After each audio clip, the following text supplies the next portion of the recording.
UFC Fight Night, Sandhagen versus Dillashaw. 13 fights on the entire fight card. Corey Sandhagen, TJ Dillashaw in the main event. Aspen Laddin, Macy Chasson in the co-main event.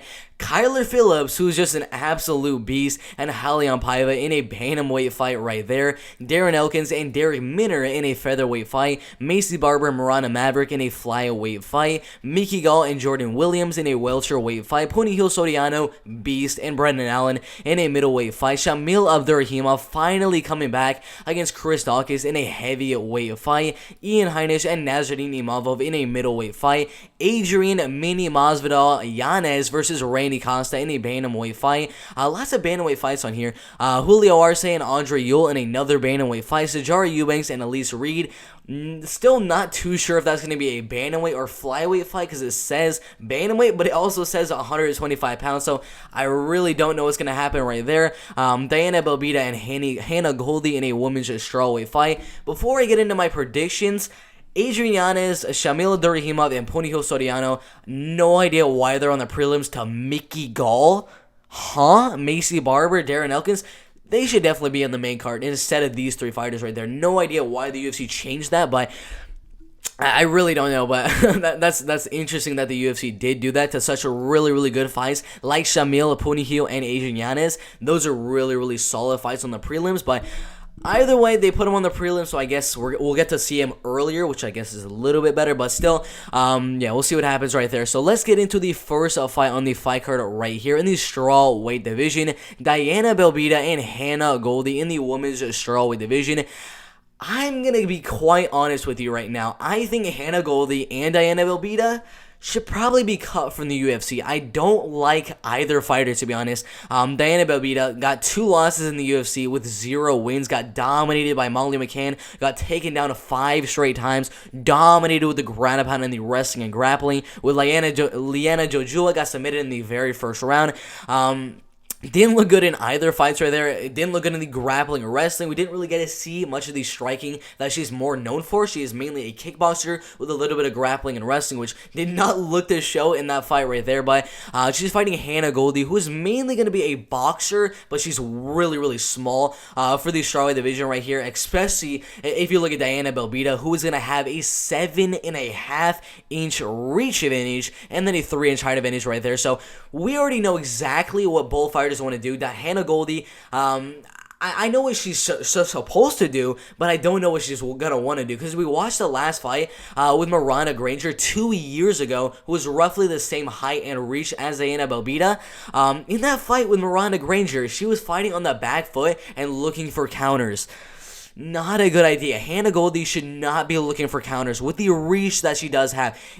Diana Belbita could honestly just go out there. If Hannah Goldie is just going to be looking for counters, Diana could just go out there, use that height, use that reach, jab 1-2 leg kick, jab 1-2 leg kick the whole entire fight. When you have that type of a 7.5-inch reach advantage and a 3-inch height advantage, you're going to utilize it, of course.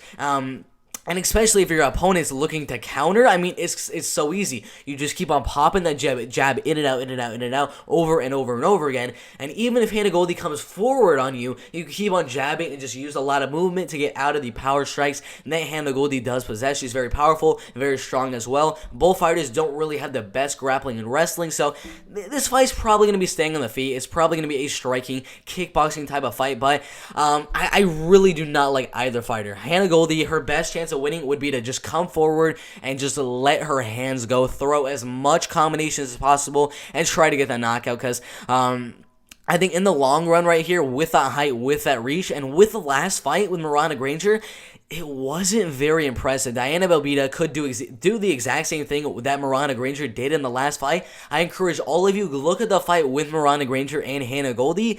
Hannah did not look too good on the back foot, did not look too good at trying to counter her opponent. If she comes in with that same game plan, trying to counter and fighting on the back foot, Diana Belbita, the underdog right here at plus 155, should have a very easy win. I do think that height and the reach is going to play a humongous factor. This fight will stand on the feet, I am going to go with the underdog right here. I think it's an amazing bet. There's no way, zero chance, Hannah Goldie should be a 2-1 favorite in the fight. Don't get me wrong. I don't think Diana Belbita should be in the UFC by any means. I don't think Hannah Goldie should be in the UFC by any means. She's 0-2. She's 0-1. The loser is definitely getting cut from the promotion, and I do think that will be Hannah Goldie. But right here, I do think the odds are very solid. At plus 160, the odds have kind of changed on some odds, where they have Hannah Goldie at minus 150. I really don't care. Any underdog odds on Diana Belbita, I'm going to take it because I do think with the height, with the reach, so you can keep the fight at range, go in and out with that jab, with the 1-2, with the leg kicks, and just use your kickboxing. There's a lot of head kick knockout wins, really good body kicks, and at range, that's going to be a humongous advantage over Hannah Goldie right here. It's a very easy prediction. Very surprised that she's an underdog right here. That's the most surprising thing I found in this fight, is that she is an underdog to Hannah Goldie. Either way, I don't like either fighter. They should both be cut from the UFC, but my prediction is going to be a Diana Belbita 30-27 decision right there. I do like the underdog bet right there. It should be a decent fight for two girls that should be cut from the promotion, but my prediction, Diana Belbita by unanimous decision right there. Sijara Eubanks and Elise Reed in the bantamweight or the flyweight division. I just don't know. It says bantamweight right here. It does also say 125 pounds. And I do know the bantamweight division is not 125 pounds. It is 135 pounds. But either way, even if it is in the flyweight division or if it's in the bantamweight division, Sijara Eubanks will have an extensive size advantage, whether it comes to the height, whether it comes with the reach, and whether it comes just the sheer size of Sijara Eubanks compared to Elise Reed. Because we all know Elise Reed was the CFFC strawweight champion, fought inside at Bellator, beat girls like Jasmine Jazadevicius, if I'm saying the name correctly, who's fighting on Dana White's Contender Series in the next couple of weeks. But she's very small. In the strawweight division, moving up to the flyweight or bantamweight division, still don't really know. Sijara is going to be a lot bigger, and the reach is going to be a humongous advantage for sure right there. The height, a little advantage there for sure. But the way Sijara is going to win the fight would be in the wrestling and grappling. Elise Reed has some decent power, pretty good elbows, pretty good knees in the clinch as well. She's really good in the clinch. Got an elbow knockout win on Hillary Rose. Punches against the cage on Rebecca Briegman right there. Her best way of winning the fight, clinch up and just start throwing haymakers and look for that knockout. If that doesn't happen, I do think Sijara Eubanks is going to close that distance and get the takedown and just dominate the fight on the ground. Because we looked at most of the wins that Sijara Eubanks has got inside of the UFC. Most of them do come with her going out there and taking her opponent down over and over again. With Julia Villa right there, she got 3 takedowns with 10 minutes of total control time. Won that fight by unanimous decision. With Sarah Moras, got 2 takedowns and then 4 minutes of control time. Won that fight by unanimous decision. With Roxanne Modafferi, 3 takedowns, won that fight by unanimous decision. You get the gist. She's going out there. More takedowns she gets, the more likely she's going to win the fight. And with that humongous size advantage, it's going to make those takedowns a lot easier for Sijara Eubanks to get right here. So my prediction is ultimately going to be Sijara Eubanks winning this fight by a unanimous decision. She's a lot bigger, a lot lengthier, a little bit taller. So I think the wrestling is going to be so easy for her with that size advantage. So my prediction right here is going to be a Sijara Eubanks grinding, wrestling, ground-pounding decision right there. But definitely rooting for Elise Reed. She's only 28 and a half years old, undefeated, a strawweight, and she's ballsy enough to move up and fight Sijara Eubanks, who is a much bigger fighter than her, and that takes a lot of guts to do that in your first fight inside the UFC. So that I definitely give the props to Elise Reed right there. But I don't think she's going to win the fight. I do think she has a chance. She has some pretty powerful striking, pretty good in the clinch, and has some pretty good combinations on the feet, but eventually she's going to get taken down and dominated on the ground right there. So this is one in the betting odds of minus 250 for Sijara Eubanks, plus 270 for Elise Reed. I don't know if I'd bet on it. I really don't know. I have Sijara winning the fight, but it's a fight I probably want to pass on because I'm rooting for Elise Reed. I just can't go against Elise Reed when I'm looking at the fight. So it's a fight I probably won't be betting on, but I think Sijara Eubanks should go out there and dominate the fight on the ground for 3 straight rounds. My overall prediction is a 30-27 unanimous decision for Sijara Eubanks in that fight right there. Should be an interesting fight in the women's bantamweight or flyweight division. Still have no idea which division it's going to be, but we'll see right there in the flyweight or bantamweight division right there. there. Julio Arce and Andre Ewell in the bantamweight division. The odds right here, they're a little bit iffy. Julio Arce in the prime of his MMA career, 31 and a half years old. Pretty similar heights right there at 5'8" inches tall and 5'7" inches tall right there. But the thing I want to look at is the reach advantage that Andre Ewell is going to have, which is 5 inches. Now, that 5-inch reach advantage is a lot, especially in the bantamweight division. And right here, of course, Andre Ewell needs to go out there and just keep the fight at range, jab, 1-2, leg kick, everything like that. But Julio Arce needs to go out there and just start whacking those legs of Andre Ewell. That's the main way Andre Ewell has lost his last couple of fights. Let's check it right here. His last loss to Chris Gutierrez, 69 strikes to 59 strikes right there. A lot of the strikes from Chris Gutierrez, 46% were to the leg. That's the main way you're going to be a tall, lengthy guy that loves to move around the cage a lot, would be with those leg kicks. That's the main way Chris Gutierrez won that fight. With Marlon Chito Vera, we know he has very, very solid leg kicks, landed 25% of his strikes to the leg. We know he got that leg knockout win on Sean O'Malley. Very good leg kicks right there. Nathaniel Wood went out there landing a lot of leg kicks as well, and a lot of ground and pound as well. So the main way you're going to be Andre Ewell would either be to wrestle and grapple and ground and pound for the win, or on the feet, just limit that movement a lot with leg kicks over and over and over again. And then towards the second and third round, once he's not going to have that movement that he did in the first round, that's when you start to unleash your combinations, just go all out and try to knock him out, because that's when he's his least dangerous in the second and third round, once you put those combinations and those leg kicks together in the early round. So that would be the main way Julio Arce would win.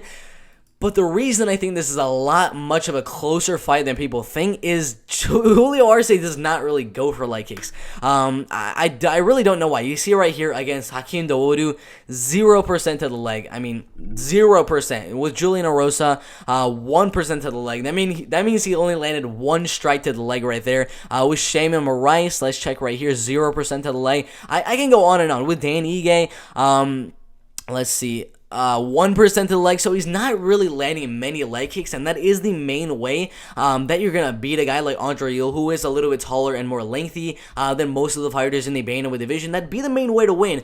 But the style of Julio Arce is to go out there and kind of headhunt. Every single time he goes out there, he's going just straight for the head. 83% of the head, 15% of the body, and pretty much 0 to the leg. So right here, it's gonna be a lot closer of a fight than people think. But Julio Arce, I think, should go out there and close the distance very, very well and land combinations against the clinch. Andre Ewell's back up to the cage to just start throwing combinations. He has a lot more cardio, throws a lot more volume than Andre Ewell as well. So in this fight, he just needs to go out there, throw a lot of volume, and just throw a lot of volume. That's all he really needs to do, because he's not going to throw any leg kicks. We know he does not. He just doesn't throw any leg kicks for whatever reason. He just needs to go out there, throw a lot of volume. And that should be the main way of winning. But that's why it's a much closer fight, because we haven't seen pretty much anybody beat Andre Ewell without attacking the legs in the early rounds. So it's going to be an interesting fight. I'm still going to go Julio Arce, but I probably wouldn't bet on Julio Arce to win the fight at minus 200. What are the odds right now? Minus 188. I'm still probably not going to bet on Julio Arce. I still think he's going to win because his boxing is a lot crisper. I think he should find a way to close that distance, cut Andre Ewell off a lot in the fight, and land a lot of good combinations against the cage, and win the decision. Probably going to be a 29-28, but I've never seen anyone really beat Andre Ewell without attacking the leg, so it should be an interesting one. I'm going to go Julio Arce with a better boxing, better striking defense, better striking overall. Just that reach and that height and that movement, it's a little iffy right there. I'm gonna go Julio Arce, but I would not recommend betting on Julio Arce. I probably wouldn't even do an underdog bet right here, honestly. How many knockouts does Julio Arce have? Because I'm considering maybe doing a decision bet. 4 knockouts, 5 submissions.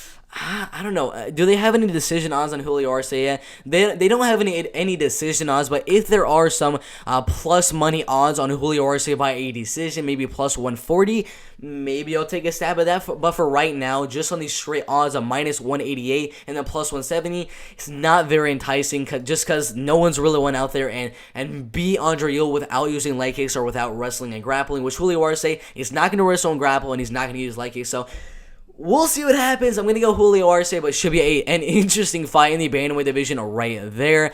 Adrian Yanez and Randy Costa in the bantamweight division. Before I even say anything, Adrian Yanez does not have a nickname yet.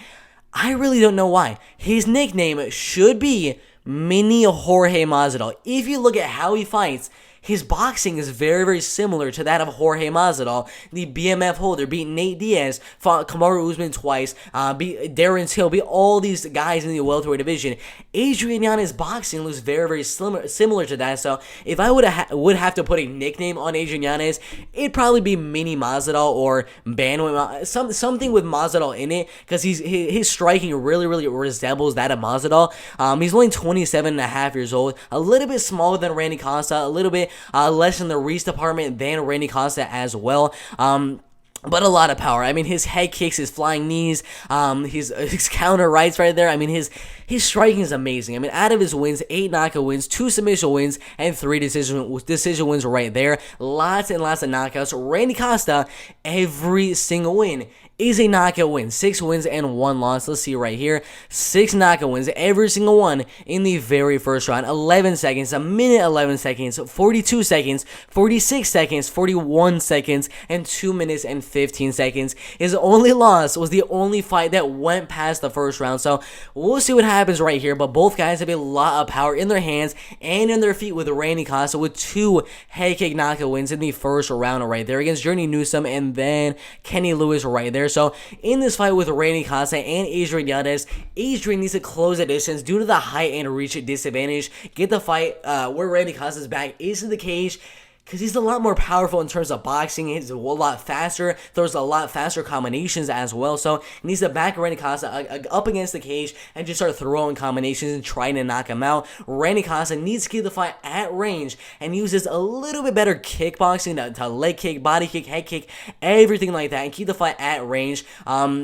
Probably, if Randy Costa does win the fight, I do think it's going to be a decision. Most people, I mean, after getting 6 first-round knockout wins already in his career so far, a lot of people would think if he wins the fight, it would be by knockout, but Adrian Yanez is just such a savage.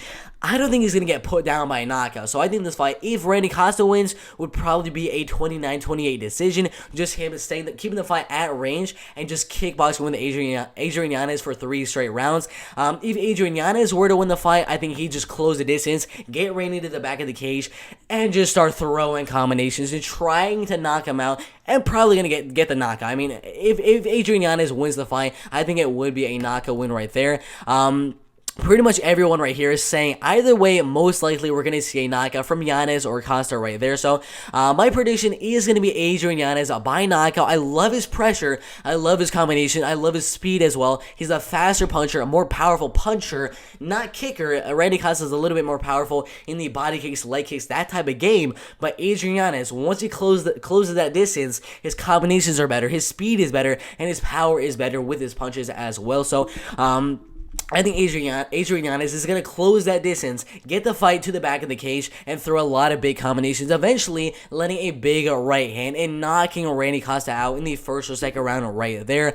It should be a really, really good fight in the bantamweight division. The betting odds, I think, are very, very on point. Minus 165 and then plus 161 right there. I think the odds are right where they should be, to be honest.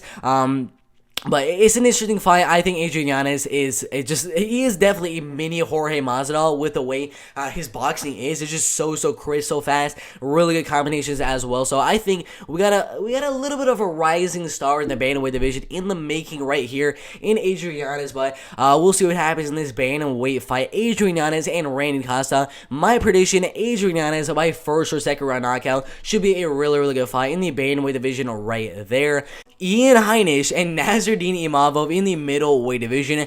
I'm going to say it right now, 50-50 fight in the middleweight division. Before I get on to my prediction, it's an underdog or pass type of fight. I think it's a very, very even fight. Nasruddin is going to have the advantage in the striking game. A lot taller, a lot lengthier.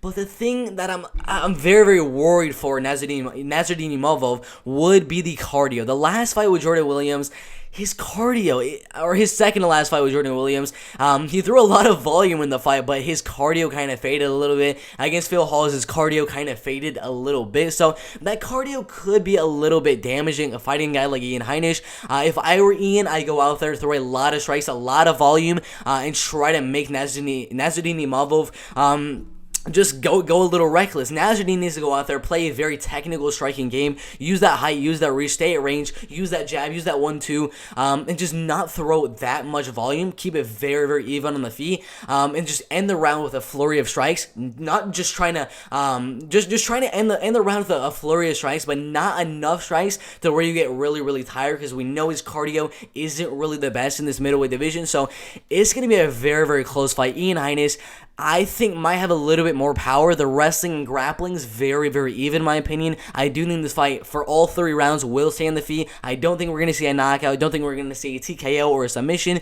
I think this fight will go all the way. Nasruddin's a little bit taller by 4 inches. A 3.5-inch reach advantage as well. It's an interesting fight. It's a very, very interesting fight. I am going to be leaning Nasruddin Imavov, the underdog, just because I do like his jab and his 1-2, and I think Ian Heinisch is one of the guys that tends to go out there and throw a lot of hooks and a lot of overhands and a lot of uppercuts, those type of things, and tries to knock you out like he did with Gerald Marchart with that overhand right to ground and pound. I just don't think he's going to be able to land that too much, especially being the smaller, less lengthy fighter. It's going to be pretty hard because Nasruddin is just going to keep at range, use the straight punches. We know the saying, straight punches that beat looping punches every single time. And I think that's going to play out in this fight with Nasruddin Imavov and Ian Heinisch. The straight punches of Nasruddin are going to land a lot more than Ian Heinisch. And because I do think the fight will go all the way, those straight punches are going to keep on landing throughout this 15-minute middleweight fight right here. And I do think Nasruddin will win the fight by a unanimous decision. Don't get me wrong, Ian Heinisch can definitely go out there, landing another big overhand right, another uppercut, another big right hook, and knock Nasruddin Imavov out. I just don't think so. I think this fight goes all the way. Nasruddin, 1-2 jab, leg kicks, keeps the fight even at range and wins the fight by a decision. Should be an interesting fight in the middleweight division right here, but I am going with the underdog in Nasruddin Imavov right there. The betting odds, plus 130, plus 145 was the best they had him at, but they started the odds off at pretty much an even money fight, minus 105, and then I believe minus 115 for Ian Heinisch. I believe the odds should be a little bit flipped. Personally, I think Nasruddin should be around a minus 125, and then Ian Heinisch should be around a plus 110. Underdog right there, but it should be an interesting fight in the middleweight division right there. The only thing I would do would underdog or pass 100%. My prediction is going to be Nasruddin Imavov winning that fight right there by a unanimous decision. Should be a really, really good fight in the middleweight division right there. Shamil Abdurakhimov and Chris Daukaus in the heavyweight division. Chris Daukaus, even though he's a really, really small fighter for the heavyweight division, 234 pounds, compared to Shamil Abdurakhimov at 257 pounds right there, even though he's going to be a lot smaller in terms of size, it doesn't matter. He makes up for it with his speed and his movement. He moves around very, very well and very, very fast, and his speed of his punches are just so fast. In this fight with Shamil Abdurakhimov, he's going to go out there, keep the fight at range, just come in every now and then, in and out, in and out, in and out, over and over and over again, using that speed to just keep on going in and out, in and out, in and out, over and over and over again. I think most likely, if either fighter is going to win, I mean, it is in the heavyweight division, is probably going to be a knockout. Shamil Abdurakhimov and Chris Daukaus both have a lot of knockouts on their record. Chris Daukaus right now, 11 wins and 3 losses, 3 first-round knockout wins in a row inside the UFC. Other than that, pretty much every other win is by knockout as well. Shamil Abdurakhimov is more of a looping type of puncher. The reason Chris Daukaus is a lot faster than his opponents is because he throws a very, very fast straight punches. Shamil Abdurakhimov doesn't really do that. He kind of focuses on going for those uppercuts, the big overhand rights, the left hooks, those big shots, and tries to push you out, or at least hurt you with those big uppercuts, the left hooks, or overhand rights. He's just trying to knock you out. That is what Shamil Abdurakhimov is trying to do with looping punches. That's the main reason I'm going to be going with Chris Daukaus to win the fight. is because of the looping punches. Chris Daukaus has way faster punches because they are straight punches. We've heard this saying probably 1,000 times if you're an MMA fan. Straight punches beat looping punches every single time. And I think we'll see that in this fight. Chris Daukaus is going to go in and out, in and out, in and out, use that speed, use that movement, and kind of frustrate Shamil Abdurakhimov and make Shamil come forward with a big looping overhand, a big looping left hook, uppercut, whatever the case may be. And he's going to come in to a big straight right hand by Chris Daukaus, and that is how I do think Chris Daukaus is going to get the knockout. I think Shamil Abdurakhimov is going to get frustrated with the speed and movement of Chris Daukaus, just making him miss over and over and over again, and eventually he's going to go forward and try to land a big right hand, a big uppercut, a big left hook, and try to get the knockout. But he's going to get caught with a straight left hand from Chris Daukaus, and I think that's how Chris Daukaus will get the knockout right here. He's a little bit younger. The height and reach are very, very even. I mean, the exact same height and the exact same reach. But he's a lot faster, moves a lot better, and he's a lot younger in the prime of his MMA career. So he's going to use that speed, use that movement, and eventually catch him with a big straight right hand. My prediction for this fight in the heavyweight division is going to be a Chris Daukaus first or second round knockout. I mean, he's coming off of 4 first round knockout wins in a row. I think we'll see a 5th first round knockout win right here. The betting odds for the fight, I don't really know. It's interesting because they have him at about a 2-1 favorite, like minus 195 if I can find it. I'm pretty blind right now. There it is, minus 195, minus 200. I don't know. I don't know if he should be a 2-1 favorite. Personally, if I were to put betting odds on Chris Daukaus, I'd have him around minus 170, around that range. So if the odds go below minus 200, around minus 180, minus 170, maybe you'll put a small bet on Chris Daukaus. But either way, if you're betting Chris Daukaus or Shamil Abdurakhimov, either way, you gotta prop them by knockout, because there's no way I'm taking the odds on minus 200 for Chris Daukaus. I'm, of course, going to go out there and put a Chris Daukaus bet by knockout because, of course, if he's going to win, it will be a knockout. So if you're going to be betting on this one, put a Chris Daukaus by knockout or put Shamil Abdurakhimov by knockout, because either way, one of these two guys is going Sleepy McGregor in the first or second round. So, yeah, we'll see what happens in the heavyweight division right here. But my overall prediction is going to be a first round knockout win from Chris Daukaus with an amazing straight right hand right there. Should be a really, really good fight in the heavyweight division right there. Punahil Soriano and Brendan Allen in the middleweight division.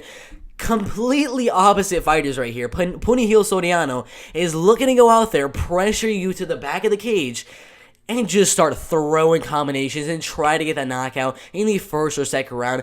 Brendan Allen is just going out there for takedown after takedown after takedown. You looking to go out there and wrestle and grapple for 3 straight rounds to a dominant decision, or getting a heel hook, a rear naked, an arm triangle, get some sort of submission on the ground. Either a dominant grappling win or a submission in the first or second round. But both guys are completely opposite in how they're looking to win the fights. Brendan Allen needs the fight to hit the ground, and Punahil needs the fight to stay on the feet. And the one thing I don't like about Brendan Allen, he takes a while to go for his takedowns. In the fight with Sean Strickland right there, in that second round, he did not go for the takedown. I don't know why.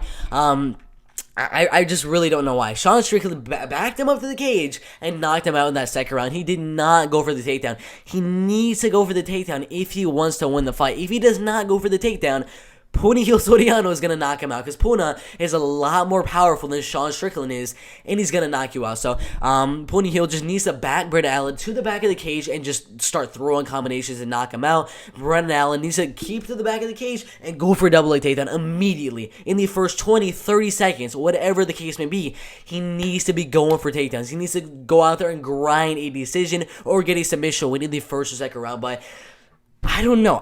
That fight with Sean Strickland really, really worries me. Just because he did not go for the takedown. I don't know why. He just did not go for the takedown. So, do I think he's going to go for a takedown? Of course. I think in this fight with Punahil Soriano, it's very, very evident that he needs to get the fight to the mat. And if you look at the UFC stats on Let's see if I can find it. I'm pretty blind, but if you look at Punahil Soriano's takedown defense, it is 0%, which does really worry me, but never mind. I'm looking right here. He hasn't been taken down once in the UFC. It's 0% because no one's attempted a takedown on him yet. I don't know why it says that. That's very, very weird. But still, either way, in this fight with Punahil Soriano and Brendan Allen, Brendan needs to go out there.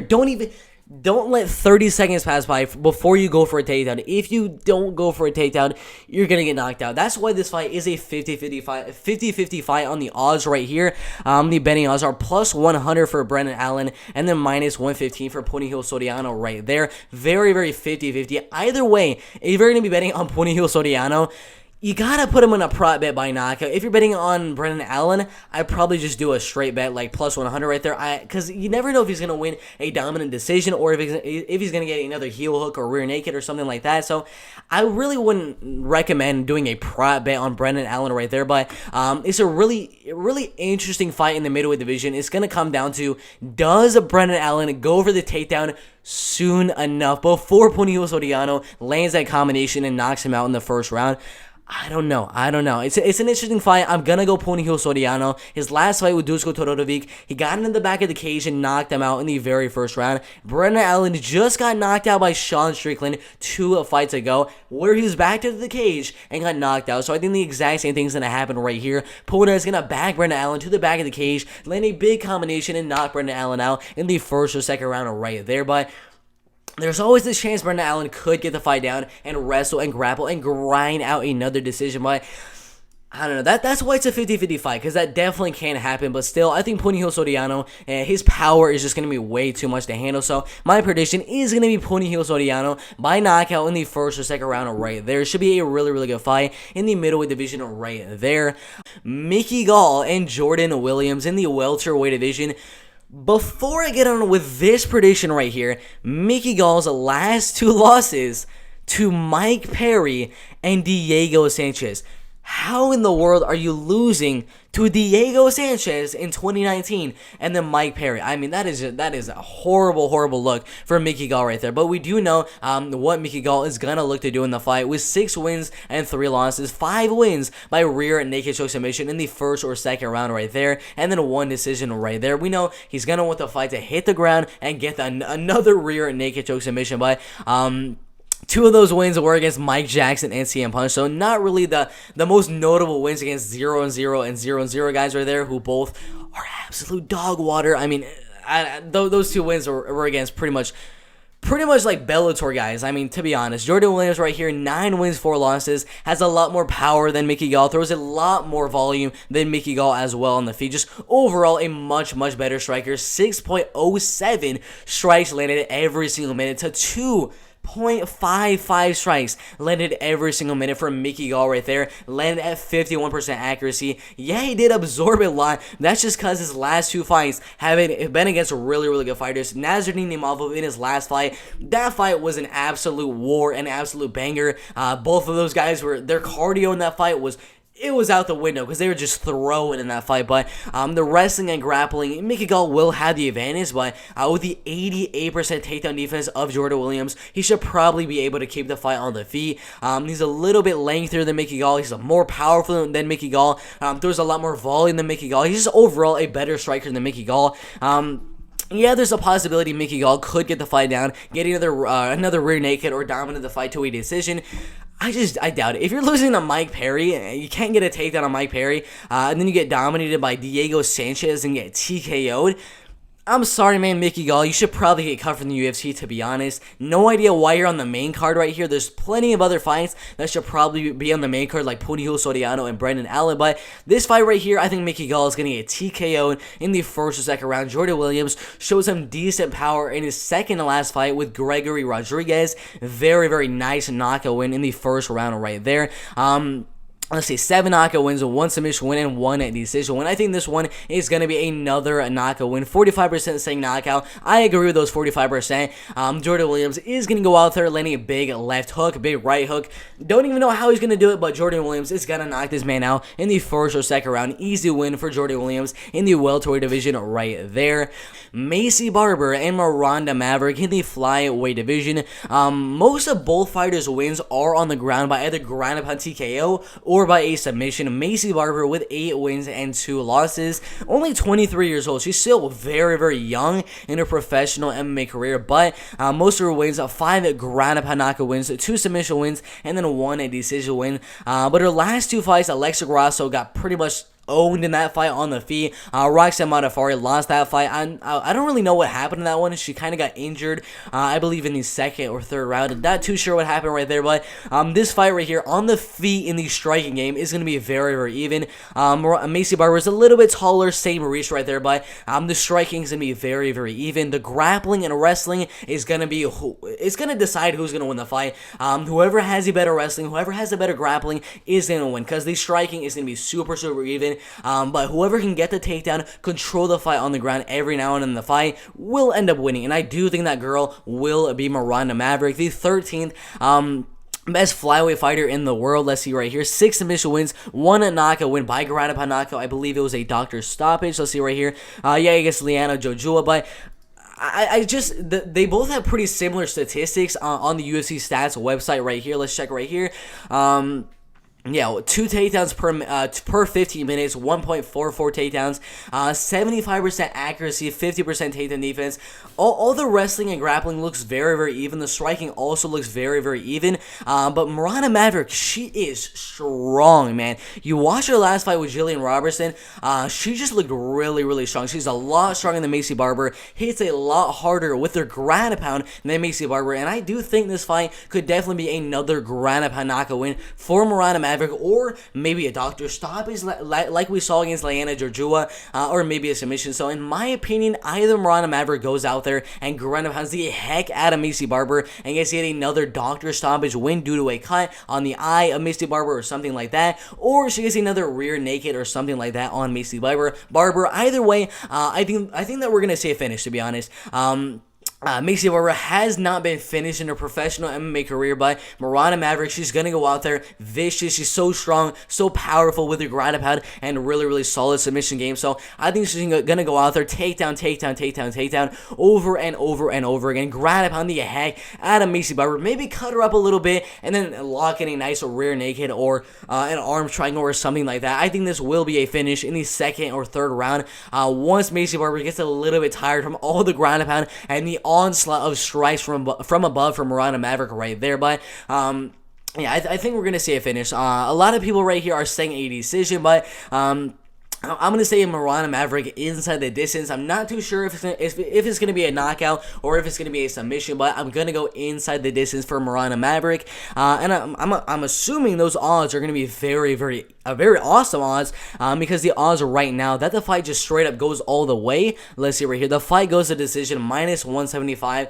I think we're going to see a finish, so I think the odds of Miranda Maverick inside the distance, I think those odds are going to be very, very solid. Once those odds do come out, I would love to see what those odds are going to be, but right now I think Miranda Maverick is going to take her down, smash her like Khabib style, and then rear naked her just like Khabib did to Conor McGregor just a couple of years ago right there. But Miranda Maverick by ground and pound TKO or by rear naked choke submission in the second or third round right there. Should be an amazing, dominant performance from Miranda Maverick right there in the flyweight division. Darren Elkins and Derek Minner in the featherweight division. Surprisingly, we got Derek Minner, who is only 31 years old and has more experience than Darren Elkins. I did not think there would be a younger guy that has more experience than Darren Elkins, fighting Darren Elkins. That is just absolutely insane. 26 wins and 11 losses, and then 25 wins and 9 losses. That is a lot of experience from both fighters. But the fact that Derek Minner is 31 years old, That is just absolutely insane. The height and the reach is very, very even, of course, but the height, there's a little advantage there for Darren Elkins. I think the striking is going to be very, very 50-50 for Darren Elkins and Derek Minner, to be honest. This is another fight where the grappling and wrestling will decide the winner, to be honest. Derek Minner has very, very good wrestling, very good submission skills, and he took on a short notice fight against Grant Dawson. I mean, you have to be something different in your heart to go out there on short notice and fight Grant Dawson. I mean, come on. And he put up a really, really good fight on Grant Dawson, one of the really, really good prospects in the lightweight and featherweight division right there. But he went out there and fought him on short notice. Absolutely insane. Then got an easy first-round submission win on TJ Laramie. A dominant decision win on Charles Rosa right there. Beat Terrence McKinney, who we just saw get an, I believe, 7-second knockout win on Matt Frivola. First-round knockout win. Right before all those first-round knockout wins, we got Derek Minner winning by triangle choke submission win. So we know this man has very, very good submission game. Oh my God. 22 submission wins, 3 decision wins, and 1, oh my God, dude, oh my God, 1 knockout win. That is absolutely freaking insane. How does he have that many submission wins? I didn't even know that. I thought he had like half of his wins by submission, but oh my God, first round submission win, we can go down this list. Oh my God, this man is a really, really good submission guy, and he's fought a lot of good guys. Luke Saunders, who fought in the UFC a couple of weeks ago. Let's see right here. We got Jordan Griffin, who fought inside the UFC. Kevin Kroom was in the UFC. Clay Collard, who would be Anthony Pettis. Herbert Burns was in the UFC. Terrence McKinney, Grant Dawson, TJ Laramie, Charles Rosa right there. So he's not fighting like scrubs on the regional scene. He's fighting a lot of guys that are joining the UFC in the next couple of years. So he's fighting a lot of really, really good competition on the regional scene for sure. Darren Elkins also has a lot of experience, man. But he's fought some beasts, man. He was on a 6-fight win streak inside of the UFC. Then fought Alexander Volkanovski, Ricardo Lamas, Ryan Hall, Nate Landwehr. These guys are, I mean, I gotta give props to these guys. These guys have been fighting for a long, long time, and they've been fighting a lot. I mean, 25-9, 26-11. That is like, we gotta give props to these guys for fighting that much and that often throughout these years right there. That is just absolutely insane. But this should be an interesting fight. I mean, both fighters usually go out there and try to dominate the fight on the ground and wrestle and grapple and get the submission, get the ground and pound knockout, or get a dominant decision. That's what both fighters usually try to do. I mean, you look right here, 3 takedowns every 15 minutes, 2.7 takedowns every single 15 minutes right there. The striking is super, super even, but Derek Minner is a lot more accurate, mainly because most of his strikes are on the ground with ground and pound. That's probably why his accuracy is a lot better. But right here, Darren Elkins and Derek Minner, I am going to be leaning towards Derek Minner. I think his control on the ground is a little bit better. His scrambling abilities are a lot better than Darren Elkins. I kind of highly doubt that Darren Elkins can control Derek Minner on the ground. Derek Minner is a little bit stronger than Darren Elkins. He's only 31 years old, a lot younger than Darren Elkins. Surprisingly, has the experience advantage over Darren Elkins, which I never thought I would say, but I am going to go Derek Minner to win the fight. I think there's a lot of very small things that Derek Minner is a little bit better in. He's a little bit more fit. He's a little bit stronger. Better scrambling abilities, his better takedown, really solid takedown defense as well. It should be an interesting one. Both guys, again, are usually going out there trying to wrestle and grapple for the win. And I do think Derek Minner should be able to out-wrestle and out-grapple Darren Elkins right there. So my prediction is going to be a Derek Minner, very close to a 29-28 decision right there. Should be a really, really good fight in the featherweight division right there. Kyler Phillips and Raulian Paiva in the bantamweight division. Kyler Phillips, in his last fight with Song Yadong, look like an absolute beast. He's only 26 years old, same height right there, and a little bit of a reach advantage right there. Really, really fast, snapping jab, really good movement around the cage, and amazing, amazing cardio. His kicks are where it's at. Spinning back kicks to the body, head kicks. I mean, in the last fight with Song Yadong, in the very first round, I believe 2 minutes into that first round, caught Song Yadong with a big head kick, and then just started going all off with combinations, body kicks, spinning back kicks, everything, flying knees. The man, he's so dynamic. He's so fast of a puncher as well, and his kicks are just so good. He's faster than Raulian Paiva, a lot more powerful than Raulian Paiva as well, who only has 3 knockout wins on his record compared to Kyler Phillips with a lot less fights than Raulian Paiva, having way more knockouts as well with 5 knockouts right there. So Kyler Phillips is going to have the power advantage, the speed advantage, the kickboxing advantage. I mean, every single advantage, in my opinion, in the striking game goes for Kyler Phillips. Even if you look at the UFC stats right here, literally everything right here, Kyler Phillips is a better fighter. I mean, right here, Kyler Phillips throws more punches and lands more punches every single minute. 5.3 to 4.4 right there. Around 1 more strike landed every single minute. 3% better striking accuracy. Way better striking defense by 10%.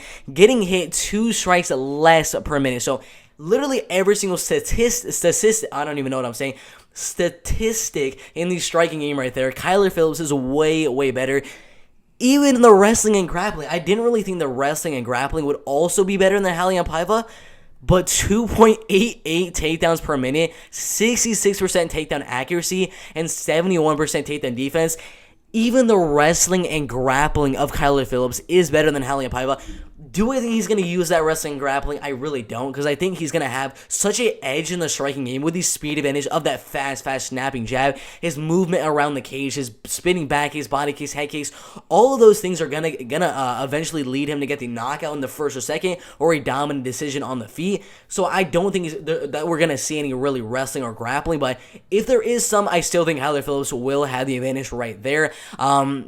But literally, I mean, 72-inch reach. I don't know why I said that on Tapology. He had a 70.5-inch reach, but either way, he's got the reach advantage. He has the speed advantage, the kicking advantage as well, the cardio advantage, in my opinion. The movement advantage as well, the volume advantage, the accuracy advantage, the striking defense advantage, the takedown advantage, the grappling advantage. I can go on and on and on. I can just keep on going with so many advantages that Kyler Phillips is going to have in the fight. And the fact that Raulian Paiva only has 4 or 3 knockouts in his career leads me to believe that Raulian Paiva, his only way of winning would be a decision. And do I think Raulian Paiva can win a decision right here if it's going to go the full 15 minutes? I really do not think so. I think Kyler Phillips has more power, could possibly get the knockout early in the first and second round, and also could just dominate him on the feet for 3 straight rounds to a 30-27 domination. Both of those are very likely. I don't give much of a chance to Raulian Paiva right here. I think it's going to be an absolute clinic on the feet for Kyler Phillips, and maybe a takedown here and there. If he wants to show a little bit more, I don't really think he needs to, but he can if he wants to. But Kyler Phillips, I mean, he looked really good in his last fight. He's going to look really good in this fight as well. The betting odds, I think, are very deserved. -227 for Kyler Phillips right there. I don't really care. I'm going to put a little bit of money on Kyler Phillips just because I love the way he fights. I love his movement. I love his speed. I love his power. I love his kicks. I love everything about Kyler Phillips. So I don't know if you... Sorry about that. I don't know if you guys are going to be betting on him at -227, but literally every single part of this MMA fight, Kyler Phillips is the better fighter. So my prediction is very simple. A 30-27, and maybe a 30-26, I don't really know. But either way, dominant decision win right here for Kyler Phillips in the bantamweight division. Should be a really good fight in the bantamweight division, right? Before I end the video, I do believe Raulian Paiva is moving up a division as well. His last fight with David Dvorak that was canceled was supposed to be in the flyweight division. Another thing we have to look at, this fight is going to be in the bantamweight division. So Kyler Phillips is going to have the size advantage. He's going to have the reach advantage, the speed advantage, the power advantage, the movement advantage, the kickboxing advantage, the wrestling advantage, the grappling advantage. Oh my God, Kyler Phillips is going to win the fight. That is all I got to say right there. But yeah, that should be a really good fight in the bantamweight division right there.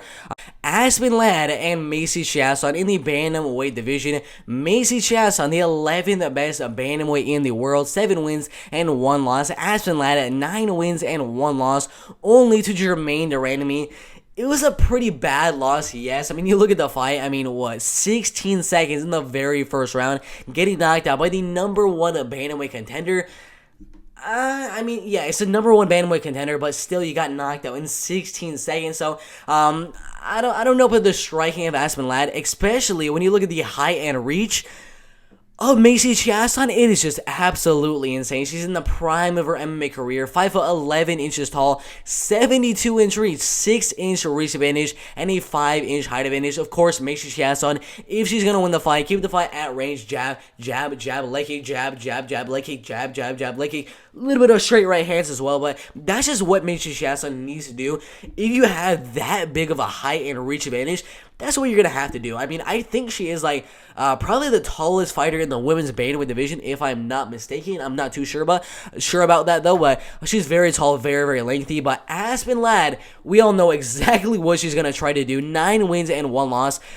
You look right here, first round a ground and pound knockout win, second round armbar submission win, third round a ground and pound, second round a ground and pound, second round a ground and pound, first round a ground and pound, and then the third round let cross 2 more ground and pound. So we know exactly what she's trying to do. Get the fight down and ground and pound the heck out of her opponent. And TKO them. That's exactly what she tries to do every single time.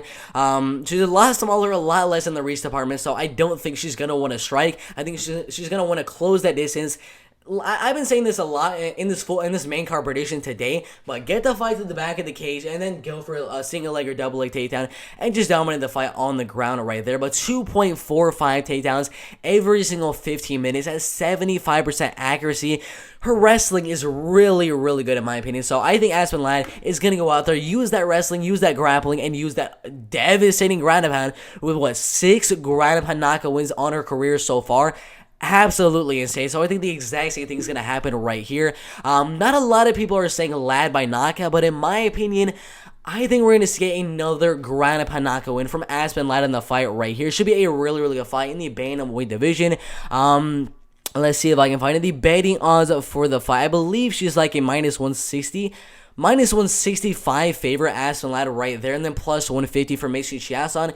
Honestly, not too bad. I'm very, very curious to see the prop bets on Aspen Ladd by knockout because the odds right now are favoring the fight going all the way. But I'm honestly pretty confident that Aspen Ladd is going to get the fight down and just wear on Aspen Ladd. Get the fight inside a mount and just start raining down shots. I think she's going to get that TKO. So I'm very, very curious to see what the betting odds are going to be on a prop bet for Aspen Ladd by ground and pound TKO or just by knockout in general. But either way, Aspen Ladd is going to go out there, wrestle, grapple, and either dominate the fight for 3 straight rounds to that decision or get that ground and pound knockout win right here. Should be a really, really good fight in the bantamweight division right there. Corey Sandhagen and TJ Dillashaw in the bantamweight division.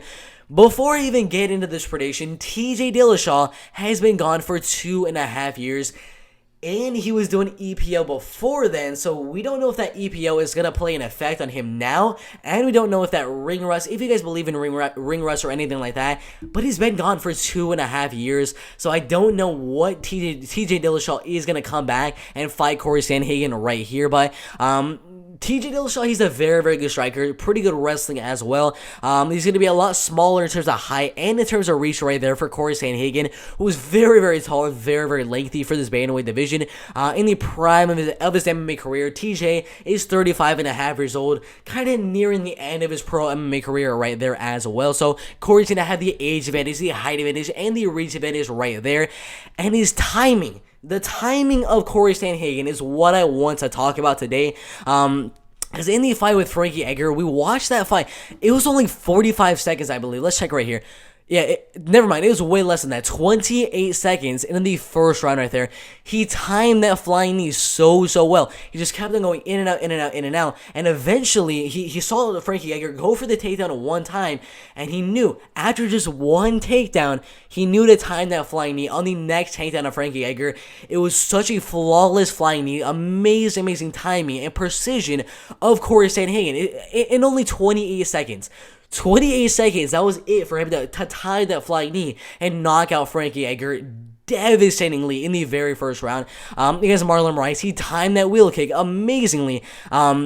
we haven't really seen much of any other knockout wins in his career. I mean, we saw a couple wins inside of the LFA right there and in the beginning of his UFC career as well. But recently, his striking and his power in his kicks and flying knees and his timing has looked a lot better than earlier in his UFC career. So that timing, that precision, and that accuracy is what I really want to look at in this fight. TJ Dillashaw, again, is going to be a lot smaller, a lot less in the reach department, and a lot older than Corey Sandhagen is as well. So in this fight, Corey Sandhagen is going to keep the fight at range, use that height and use that reach, and he's going to make Corey Sandhagen come to him. Every single fight with Marlon Moraes and in his last fight with Frankie Edgar, he had his opponents come to him. Frankie Edgar came to him to go for the takedown. Marlon Moraes came to him to go for his combination and got wheel kick knocked out, and then Frankie Edgar got flying knee knocked out. So he's making his opponents come to him, and then he's going out there and timing a perfect flying knee, a perfect head kick, a perfect right hand, whatever the case may be. And I think that's going to happen again right here. I think he's going to get another knockout win in the first or second round. I think he's going to time another very spectacular knockout win on TJ Dillashaw. TJ is going to be a lot smaller, a lot less in the reach department, so he's going to have to close that distance to land his combinations and potentially get his own knockout. But when he's close to that distance, Corey Sandhagen is going to be timing something very, very spectacular, and I think he's going to use that and get another knockout in the first or second round right there. But you never know. You never know with TJ Dillashaw. He has not been fighting for 2.5 years. We have no idea if he's going to go out there and use a wrestling and grappling game plan. We have no idea. But even if he goes out there and tries to wrestle and grapple, Corey Sandhagen has the flying knee. I mean, the last fight, that was just absolutely insane. Do I think we'll see really any wrestling or grappling from TJ or from Corey Sandhagen? No, I really do not. I think either way, if TJ or Corey will win the fight, it's probably going to be a knockout win in the first or second round. If the fight goes all the way, I'm probably going to still go with Corey Sandhagen, just with his timing, his speed, his precision, everything like that, with the height and the reach. But I think this fight is going to end in the first and second round right here. Corey's going to time something absolutely spectacular. I don't know what. Maybe it's a front kick, maybe it's a head kick. I really have no idea, but Corey Sandhagen is going to use that height, use that reach, make TJ come to him and land something spectacular and get the knockout in the first or second round right there. Should be a really, really good fight in the bantamweight division right there. Well, yeah, that is my full card prediction. We did all of my other predictions yesterday or 2 days ago, but I really don't know what happened with the main card. They put Darren Elkins on the main card, and Macy Barber on the main card, Mickey Gall on the main card instead of Punahil, Shamila Durahimov, and Adrian Yanez. No idea why they did that, but we already did all of my other predictions. They're already posted on the channel, but overall, if you want my straight-up prediction right now, I'll give it to you, but they're already posted on the channel right now. I got Corey Sandhagen winning by second or third round knockout. Aspen Ladd in a dominant decision. Kyler Phillips in a dominant decision. Darren Elkins losing that fight to Derek Minner by a close 29-28 decision. Murata Maverick by either ground and pound knockout or by rear naked choke submission. Jordan Williams by knockout. Punahil Soriano by knockout. Chris Dawkins by knockout. Nazardini Mavo by a decision. Adrian Yanez, it's an interesting one. It's probably 50-50 on knockout or decision. I'm going to go a decision for Adrian Yanez right there. With Julio Arce, Andre Ewell, I got Julio Arce barely winning that one by a decision. So Jar Eubanks by a decision and Diana Belbita by a decision right there. Should be a really, really good fight card. For UFC Fight Night, Sandhagen versus Dillashaw. 13 fights on the entire fight card right here. But thank you guys for watching this full card prediction. Yeah, thank you guys for watching. We'll see you in the next video.